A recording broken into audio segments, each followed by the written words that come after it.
Hello, everybody. I am glad to have you back. Today, our guest is Cassidy Helrigel. He is a good friend of mine and a very successful investor. He has a lot of experience in apartments and Airbnb, not to mention flips and other things that he's done, but really his specialties are the short-term rental market and apartments and commercial properties. And so he's been on before talking about his company, Everstar Investments, and really the massive growth that they've had. But today he came on, he was a guest on the local meetup that I have, Buying Without Banks. And he is talking about how to BRRRR an apartment deal. So, how you can buy apartments without using any of your own money. I know that's going to excite you, and it's really a lot of great information. So definitely stay tuned. You're going to be glad you did.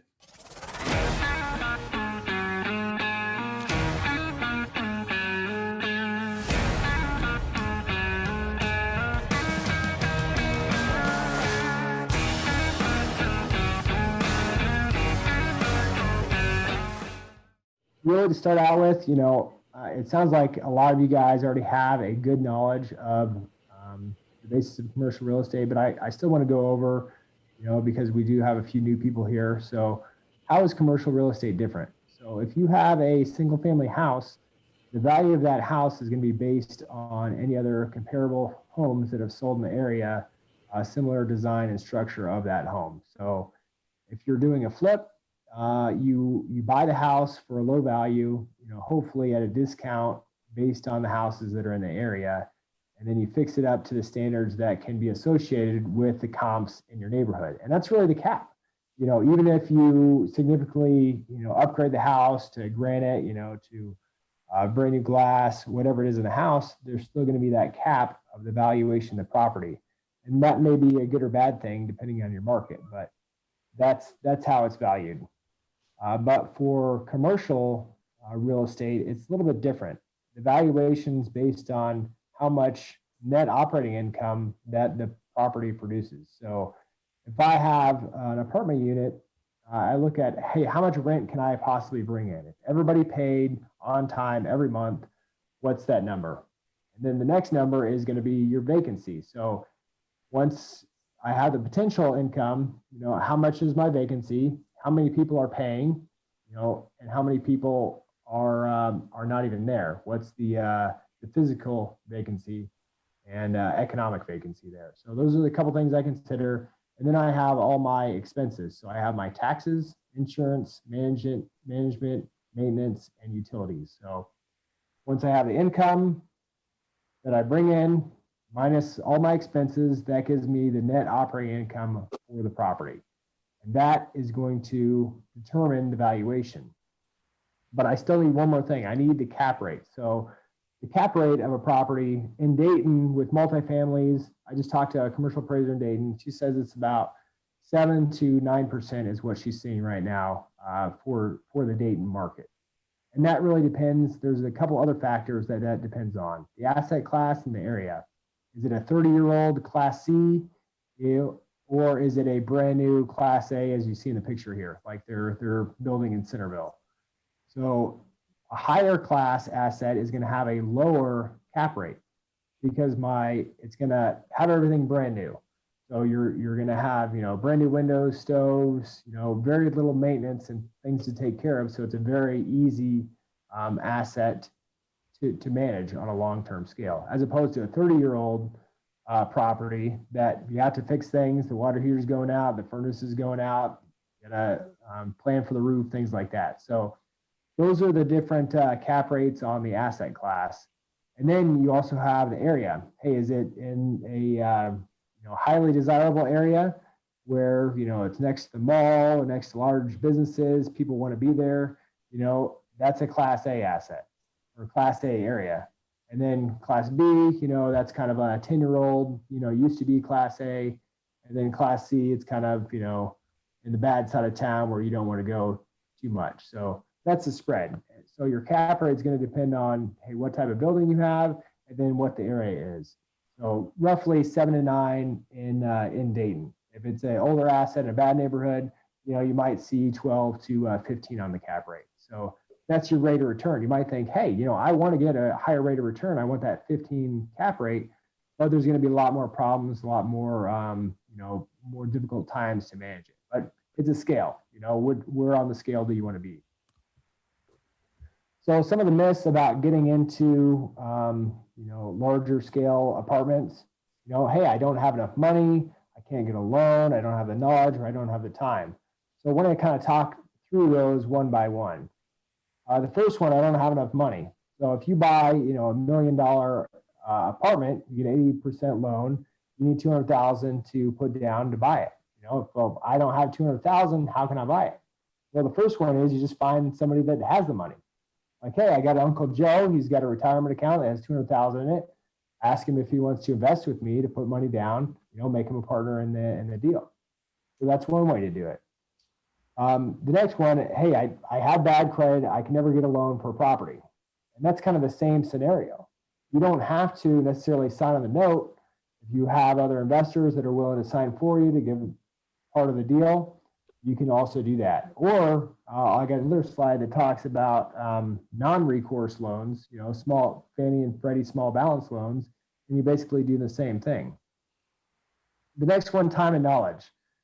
If you don't have the knowledge on how to do it, you just got to learn. Go to GRRRR, talk to Janice, sign up, and then start going through the process. Because commercial real estate, it is very similar to single families, but just on a larger scale. The numbers just, add a couple of zeros, but most of the things are the same. We'll talk about the BRRRR strategy, how that works, and it's just a little bit of tweaking, and it's more the same thing. So that knowledge can easily be gained. They got a nice library, lots of books. I think they even have some on commercial real estate and apartments. That was my favorite part about going there, checking out the books. I'm like, hey, I get a $1,000 course just for being a member. This is amazing. So definitely plug for those guys there. And then finally, time. If you don't have the time, you can invest in a property. You can have people that work with you. So my whole philosophy has been, I can't do everything. I don't have enough money. I'm going to be tapped out. There's plenty of things where you can partner with people in order to gain that knowledge, to figure out how these things work, and to make things happen. So try not to have any excuse, just make it happen. That's my real philosophy there. More advantages for commercial real estate apartments here. So when I buy an apartment, it's going to cash flow right away. It's not like I'm buying a house and I got to remodel it. There's only one tenant that I could possibly have in there, and it's not going to have any cash until you put somebody in. Well, this, as people move out, I'm going to remodel their unit, fix it up, and then either put it to Airbnb or rent it for a higher rate. So there's continual turnover there, but as they turn over, I'm getting higher and higher valuation for my property. So it's not necessarily a bad thing. And that's easier to value. I don't have to consider the comps of different apartments that have sold in the area, what those look like. The appraisers may take that into account, but the real value is going to be how much money that the property brings in. And I can increase that valuation by increasing the rents or decreasing the expenses. So those are two great things that you can do there. And then finally, talking about non-recourse debt. I put a little slide in here. There's a lot of information going on here, but this is the Fannie and Freddie small balance loans and what they look like. So when you get up to a loan amount of $1 million to $7.5 million, magic starts to happen. It really does. What's the most amazing thing about this is that they're non-recourse debt. So that the properties qualify for this debt as opposed to myself, the investor. So if I was to default on one of these loans, they would only go after the property. They take the property back, the asset, and then all my stuff is on the side. They wouldn't go after me. I'm not necessarily saying I'm going to default on the loan, because if it was fraud or something like that, they can still go after me. But hey, if something happens, it's always better to have non-recourse debt if you can find it. But there's two big stipulations with this that hold a lot of people up. The first one is at the very bottom line there, the net worth and liquidity requirements. So In order to get $1 million loan, hey, guess what? I already have to have a net worth of $1 million. So that might, just line you out right there. And you have to have reserves, liquidity reserves of 9 months principal and interest for the payments. So they want to see, hey, you got enough money for the loan, and you have enough to pay the balance, if something happens. So those are the two big ones there. But I bring this up because this is part of those myths that, hey, how can I ever get something like this? How can I ever buy a property like that? Well, you just have to know somebody.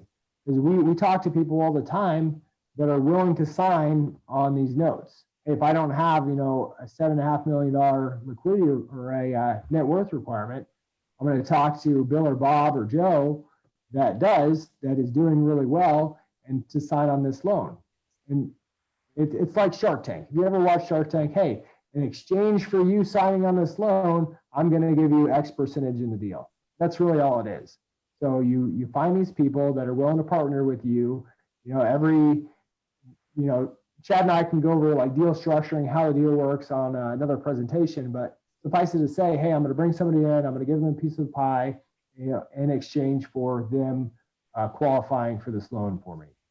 So there's always ways around it. If you seem like you hit a brick wall, ask somebody for help and then try to get around that, because there's always opportunities behind, the next obstacle there.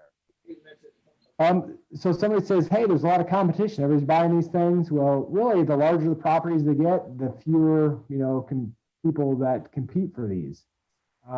If you start to buy one, apartment and they see that you actually perform when you did it and you do what you say you're going to do, the deals just keep on coming. All of a sudden, brokers are calling you. Hey, I got this property. Do you guys want it? How about this one? How about this one? So we're constantly being bombarded, by different listings of the brokers in the area, because brokers a lot of times, have these listings and they don't put them, out to the general public. They call their network first. They have the pocket listing because they want, most of the commission, which is fine. That's just the market. And that's the way it works. So hey, they get the commission for these properties by finding the buyer and the seller all together. Another way you can do it is just, go around the broker and just call the owners directly. It is a little bit more difficult in the commercial world, just because, hey, most of the assets are owned by a company, and then you got to figure out, hey, who owns the company, what's their contact information, things like that. But it is doable. We've still done that, find off-market properties there. So a little bit about, how to find deals, how to source them, and some of the competition. So, any big reason why you left? What's that, Sham? Is your speaker still on there? All right, so just a case study here. Here's a little unit that we got last year in Dayton, just 14 units. We'll kind of go some of the numbers on this. You guys can ask some questions, just what it looks like. So start out with the purchase price for this one was $500,000. So just like I talked about before, hey, how much money comes in? So potential gross income on this one, I think the units were like at $475 a month for 14 units. That's $79,800. You had a 5% vacancy there on the next line. That gives us a total effective gross income of $75,810. So that's how much money I'm bringing in every month. Once people pay, that's how much I'm collecting. And then my taxes, insurance, management, maintenance, and utilities come out to about 47%, so another $35,600. That leaves me with my cash net operating income before debt service of $40,000 a year. So the cap rate, as I said before, if this was an 8 cap, if I paid $500,000 for it, my rate of return after 1 year, all cash, would be 8%. Okay. So nice and simple there for the cap rate analysis. But working through these, there's different things that we can do to increase that valuation there, because it's all based on line 7, the NOI, the net operating income. So if that NOI goes up, the valuation goes up. So for really every dollar that I save on the NOI at an 8 cap brings about $12.50 to the bottom line, to the valuation of the property. So it's pretty significant there. So I always want to decrease my expenses and increase my revenue for each one of these properties. And then we'll talk about how we can do that there. So looking at this one here, after debt service, I want to kind of show what this does here. So if the property was at 500,000, so I get 80% loan for it of 400,000. The debt service on this loan at a 4.5% interest rate and 25 years is just over 26,000, which leaves me cash in my pocket at the end of the year after I pay the bank of $13,500 roughly. Bring in closing costs and everything. So if I invested $105,000, that would give my cash on cash return of 12.86%. So with the bank's help, I leveraged that 8% that I would have all cash to 12.8% cap or 12.8% return on this property here. So that's just buying, 14 unit at market value and then really not doing anything to it, just collecting the money. And that's really not bad, not a bad return at all. But we always want to try to, increase the bottom line and do a little bit better with the property. So that's the baseline. So before I go any further, I kind of want to open this up to questions just to make sure that I didn't lose anybody yet, because we're going to go a little bit more detail about these numbers and how they work and why and what it takes to get going. So I'm going to open it up for questions real quick if anybody's got any. I know that was kind of fast.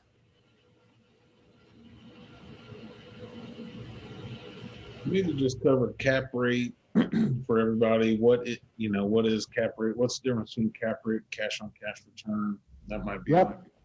Yeah. So the cap rate is just all cash. So if I was going to invest, take $500,000 out of my pocket, buy the property, not have to go to the bank, that's my rate of return. So annualized rate of return of 8% at the end of the year is what I would have.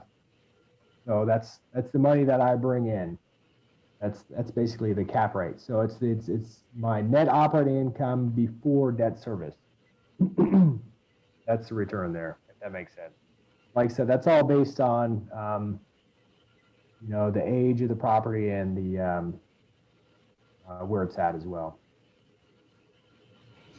Okay. Okay, if everybody's on the page, we'll keep going here. I just want to say, hey, what does it look like now? So we took the property, 500,000, and we only did really one thing. We took units as they were becoming vacant or as people left, and we upgraded them and converted them to short-term Airbnb units. So there's 14 units at this apartment, and in the last year, we took 3 of those units and we converted them to Airbnb. So we increased the rents a little bit to $500 a month for the other 11 units, which brought roughly about $60,000 of gross potential rental income on line 2 there. And then the other half of that, amazingly enough, the 3 units also brought in just over $60,000 for the gross potential income for the property. So if I did it right, those are about $68 a night and 90% occupied is what we're seeing there. So those are the numbers. So it went from a gross potential income of $79,800 to $132,400. So significantly increased the rental income there considerably.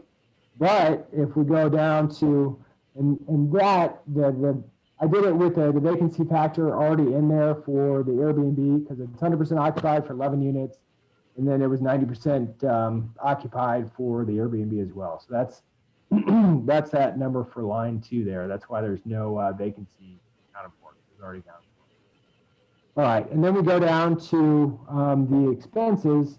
So the expenses, they did 2 things. So the percentage decreased. It went from 47 to 36, but the total amount of expenses actually increased because two things. When we bought the property, it was self-managed, so they didn't account for management in there. So we had to add property management for the traditional side, and then we also added property management for the Airbnb side as well. So it's kind of funny because our company, we have this one through its own LLC, but my company actually charges that company management fees and Airbnb fees as well. So we take those fees out of the income there. But even with that, and the property, so it's the acronym TIMR for the expenses there. So taxes, insurance, management, maintenance, and utilities is what comes out of those expense categories there. So line 6, roughly. So they went up a little bit, but if we kept this one and we sold it once again at that 8 cap, our valuation went from $500,000 to $1 million in 1 year. So if I go back to the bank and say, hey, I want to, revalue my property, I got to show them all my numbers, show my income and everything. So it's really at a, 16% cap rate at that point. All right, and I'm going to go into detail a little bit more on that and why we do that. So this is what it looks like for the debt on here. So if I kept the debt, I still bought it at $500,000, but I did a little bit of upgrades. So on line 17 there, I put about $45,000 in the property, because I want to kind of, follow everybody along with the BRRRR strategy here. So we bought it, we're going to repair it and fix it up a little bit. So put some money into it, fixed it up, staged it, do a few things to it to increase the cash flow here. So I still have the same debt service because the money that I brought in to upgrade it was just cash out of hand. So that brought the cash flow, line 14 there, from about $13,500 to $57,000. So significant increase in cash flow every year. And you got to think about from a perspective, hey, this is somebody that doesn't have to do any more management or anything. It's just that the property being managed is just bringing in more revenue month by month. So pretty incredible there. So my total cash in at this point is $150,000. That means my cash on cash return for that $150,000, I'm making 38% on my money. So not too bad at all, right? Not too bad, but we're not done yet, right? So I want to try to get some of that money back. I want to see what else I can do with this. So let's take it one step further and do the BRRRR method on this. So last step, the BRRRR method, we got to go back to the bank, right? And see what we can do. So if I went back to the bank and I said, hey, I got that $500,000 property, that 14 unit there, I think it's worth $1 million today because I got the, the income and everything to support that. So they're going to give me a loan for $800,000. So if I still get that 80% loan to value, I take that $1 million property, they're going to give me $800,000 for it, right? I had an 80% loan before on the $500,000, so my original loan amount was $400,000. And then I added another $150,000 for the repairs and the down payment that I had. So right now, into the property, I've got $550,000. And the bank's going to give me a loan 80% for $800,000. That means I'm going to go back to the bank and I'm going to get $250,000 cash out refinance for the property. And for us, our strategy is a couple different things with that. One, we're going to pay off the investors that have helped out, make them whole again. And two, we're going to keep the property. So instead of selling it, I'm still going to get this thing to cash flow. My cash flow does go down. So line 14 there, my cash flow goes from 57,000 down to 30,000. But, exchange for that less cash flow, I've got an extra $250,000 to play with. So, and I can use that to invest in other properties and keep stacking them. And then it's exponential growth at that point, which is pretty incredible. And it's kind of deceiving for this because line 18 there, it says cash on cash return, but the way I think of this is really all my cash is out, all my investors' cash is out. So that 15% return is really the return on equity. It's a return on that 200,000 that's left in the property there, if that makes sense. Because everybody's already been paid back, you got some money in your pocket to invest in other things, and we're off to the races and doing it again. And granted, this is only 3 units that we converted from, long-term rental to short-term rental, and they made up the same amount for the other 11 that are in the property. So pretty incredible on just a small property of doing it this way. But the real question is, how scalable is this? Where do you start? So the most difficult thing, right, is finding the first one. So you gotta, do the research yourself. You gotta figure it out. Hey, where do you go? Talk to some brokers, find some deals. It's just hustling, just like you guys are already doing now with single families and other commercial assets. Hey, hustling to get out there, find a deal that works, and then bring people together. I can't do everything myself. I don't have the time to do everything myself. So I find people that are good at certain things. Hey, somebody's good at finding deals. Another guy's, has the backing to get loans, those sort of things. So bring the team together. It takes the team to make the dream. So you got to have, if you're out there doing it yourself, more power to you, but it's more scalable if you find people to work with and make it happen on a large scale. Because with scalability, it's economy of scale. So as Janice could imagine, she could attest to this, the more properties that you manage, the actually easier it is, because you can hire full-time people for those assets, for being a property manager. So it actually makes it easier in order to do that. Hey, you can have a full-time property manager, you got a full-time maintenance guy, you got somebody to call at all times to handle all these problems. So it makes it easier if you scale and you have systems in place to make this stuff work. So one thing to think about there. So if you don't know what you're doing, hey, network, talk to brokers, talk to people that are doing it, and then try to bring some value too. Hey, if you don't, know what's going on, maybe you can bring some money, or maybe you can, have a good credit score, that you can get a loan or things like that. So there's different things you can work in, to bring value and make something happen if you need to. So the best thing to do, is just take action. So a little quote here: what separates those that succeed from those who do not can be narrowed down to one thing: taking massive action on what you've learned. So, that's what we've done this last year. We double what we have, massive action. We take the money that from one place, we invest it in the next, and then just keep growing. So we got a bunch of deals under contract right now that we're really excited about. So we're trying to just go to that next level. And the biggest thing is just helping people out, that are on the way. I am by no means the expert on any of this stuff. I just, love to hustle, love to do it, and love to bring anybody along that wants to learn in order to succeed. So that's really all I got. I'm going to open up to questions, and happy to help any way I can. That's awesome. Good stuff. Cassidy, this is Bob. Can you explain a little bit more on your short-term rentals, like how you have that advertised, or kind of how you have that set up? Is it with a company or with the Air Force, or maybe give us a little background on that? Yeah, so it's pretty simple. It's just everything that we do is through Airbnb right now. So we started, we can only do it for, it's kind of sticky, right? Because the way it works, we manage it for our own properties, and we charge basically ourselves a management fee of 25% for the Airbnbs.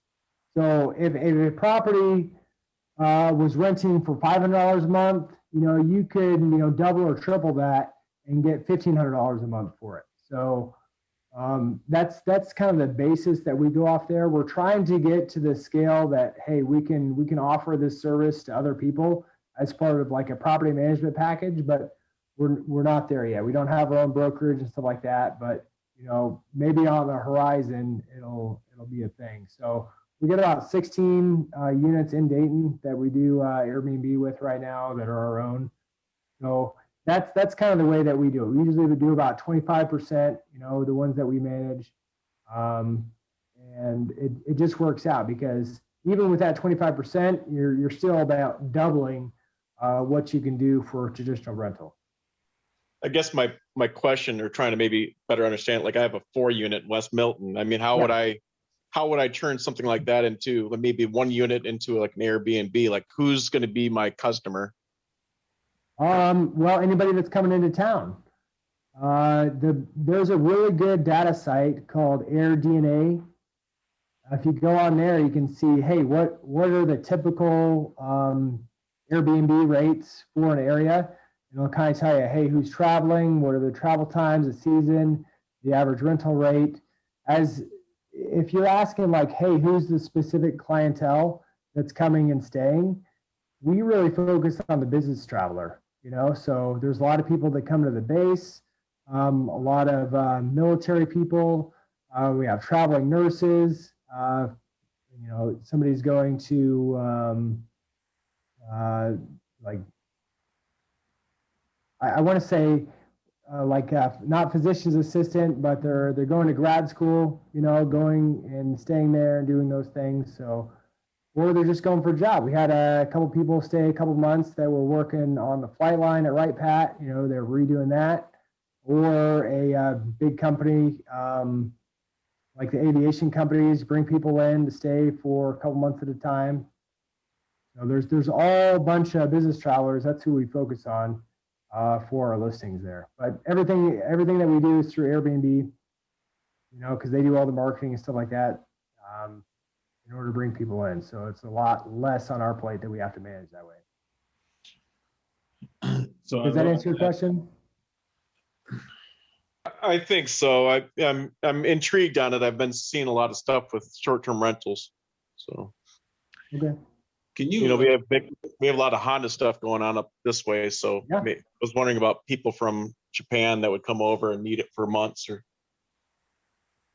Yeah, that's not bad. I mean, if you got a 4-unit, so, you know, where do you start, right? So ideally it's got to be, you know, a fairly nice place, and you stage it, you design it, you know, make all the amenities for a guest that's coming in, you know, silverware, dishes, cups, plates, you know, bedding, you know, paintings, pictures, all that stuff. So just make it look good. Look at your competition. So if you go on Airbnb, you know, where your unit's at, are there other people doing it in your area? Or if there's a hotel around that place, then yeah, the chances are that it's going to work for you.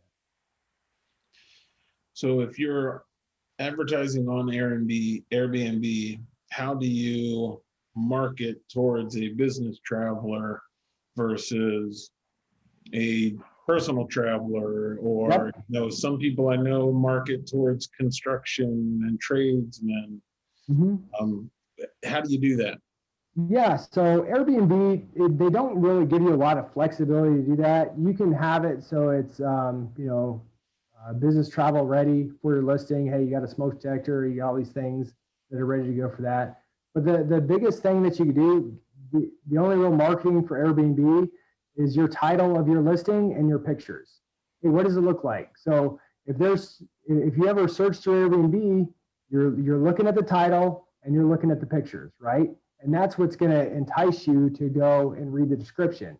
And then finally, once you get into there, then you can say, hey, you know, it's ready for this type of client, you know, to book your space. You can have all that out in the description. But in order to get to that point, hey, it's got to look good.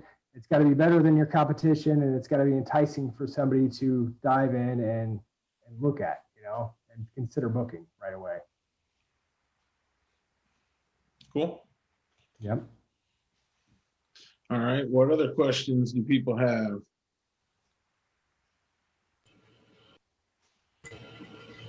Cassidy, Yes. are the rooms, your Airbnb, are you renting by the room or the whole unit? Yep. So that's a good question. It depends on the space. We had one in Springfield. It was a big old house.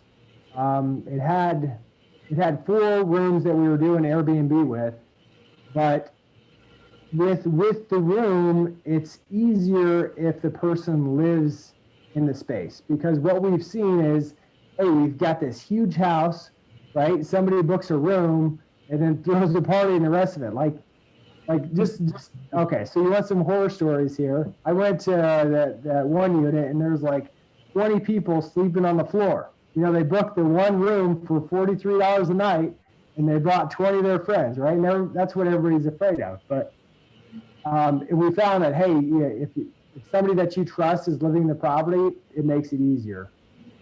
Most of our other ones are just by the space. They're either studio, 1 bedroom, or 2 bedroom, or 3 bedroom, you know, house or apartment. So I don't know if you've had any luck renting by the room before. We do have some now, but we have somebody that's living there, and it makes it work a little bit better. Yeah, I've got 3 rooms in my house that I rent out by the room. Mm-hmm. And I've been doing it for like 7 years. Yeah. And we're mostly nurses around because we're near Miami Valley. Yeah. So it's pretty quiet most of the time. Yeah, that's good. I mean, the biggest nut for us to crack was, hey, you know, how do I control, you know, who's coming to the property? So we've looked at, hey, getting cameras and stuff like that. We've had success on, hey, the apartments that we're looking for, 1 to 2 bedroom apartments, and it works really well for getting that space. I think there is a case, you know, as you've said, to, hey, rent out by the room. It's just a little bit more management. It's not necessarily a good or bad thing, and I think you can make a little bit more money. For us, it's just having somebody on the property and taking care of that property if you're not there. That's the biggest thing that we haven't been able to do on scale. That's true. Very true. But we're still trying. We'll see if we can crack it. Go for it. All right, what else we got, people? Come on now. I know Cassidy just laid out how to buy apartments without having to use any of your own money. At the end of that first year, he owned the asset and didn't have any money in the asset. That's pretty awesome. So, are there any other questions you have? No. Hey, Cassidy, you can stop sharing the screen. Oh yeah, I mean, you don't like my design there? There we go. Okay, there we go. There you All go. back. Thank you. Sure took me back many years though. I know, you gotta have some throwbacks there. I grew up on that, you know. That's right. Hey, just want to make a statement. Cassidy, was awesome presentation. Hey, thanks, John. You spoke from your personal experience. I've seen you, I watch you grow. Yep. And I'm so proud that you come a long way and you're willing to come back and teach others. Yeah, That's the beauty of being successful. And not every successful person shares their secrets of success. Well, and I mean, here you are. I don't see it as a secret, you know. It's, for me, it's a very simple formula, you know. Yeah. But it's just the secret to success is the hard work to do it, right? I mean, that's Absolutely. that's anything. So hey, if you really work hard, the opportunities are endless. You know, You got that's the way I see it. There's so much there's not much competition with this, you know. So I can share all my secrets, and if you want to work hard, then more power, right? I think that's what GRE is all about anyway. Hey, we're going to educate everybody. It's building that group together, you know, educating everybody to be successful. So I think it's a good thing. Yes. Yeah, that's awesome. An abundance mentality, right? It's not that Right. we're You know, you with each other. still We're have- all I was lifting going to each say other up. that. Yeah. Yep, plenty for everybody. I was just about to say that. Yeah. Awesome. All right. Well, if there aren't additional questions, Cassidy, I really appreciate it. Awesome information. Appreciate you taking the time. And we'll definitely have you back around again to talk through some additional things for sure. So, for Happy to do anybody, it. Hey, you know, George, go ahead, Sean. I just have a request for George. Hey, George, come back and see us. We miss seeing you, man.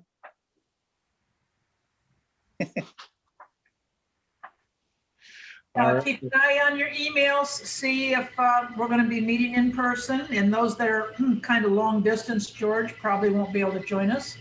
But I hope everybody else does at our next GD meeting that hopefully will be in person. All right.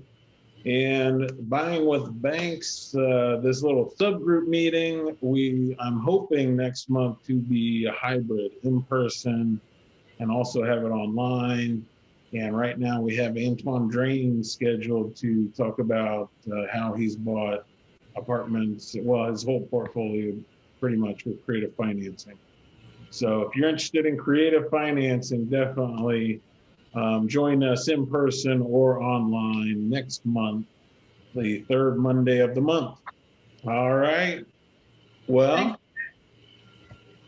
I hope to see everybody then. Hope everybody has a good evening and a good month. All right. Thanks, guys. Thanks, Thank Chad. you very much. Thanks, Gabby. Hey, another quick mention for you. I've talked about it before, but we have an amazing mastermind group, the Elevate Mastermind Group. And I wanted to mention to you all that we just have 2 spots remaining on our current group. It meets Thursdays at 12 Eastern. We have another group that's about to start Tuesdays at 12 Eastern. And if you are interested in getting your business to the next level, if you're passionate about growing your business, making it better, and you're looking for not only accountability from other investors, but encouragement, new ideas, and just a great weekly vehicle to fuel your growth, then definitely check that out. You can find more information at truewealthinvestors.com/mastermind.